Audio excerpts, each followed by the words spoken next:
we know that we are here.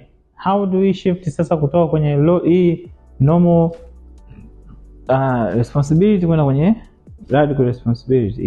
It is called radical because it goes above the normal responsibility. Kwa sababu kitokea tukio normal responsibility kwamba wewe jamani umefanya mimi niwe broke, that I'm holding you responsible, and that's okay kwenye level fulani ya kawaida tu, ndio it is you.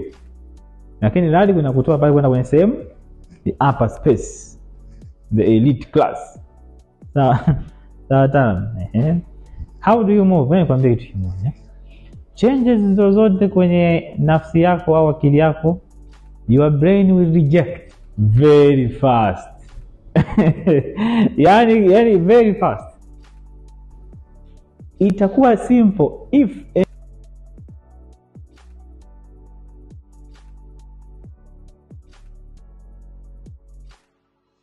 and only if tayari inakuja ku align with what you are right now. Yani tu imekuja kufanya alignment tu.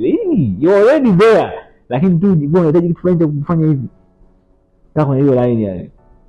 Lakini kama kidogo ulikuwa huko, kurudisha hapa yani brain yako itagoma fast, very fast. Sasa the beautiful thing about that and this is the best part of being in my class. Because I'll take you there.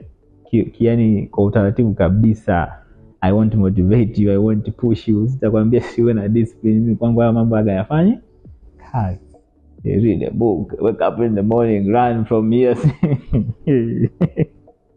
Mimi siwezi. Yani the challenge about my head ni kwamba iko like unconventional. Yani when things are going this way, it goes this way in a good way, lakini mwisho wa siku it achieves the same. Ndio maana ni muhimu kujifahamu vizuri, sio? It goes like this. You should expect resistance. Sawa? Kutoka kwenye nafsi yako na kichwa chako na normal working of your mind.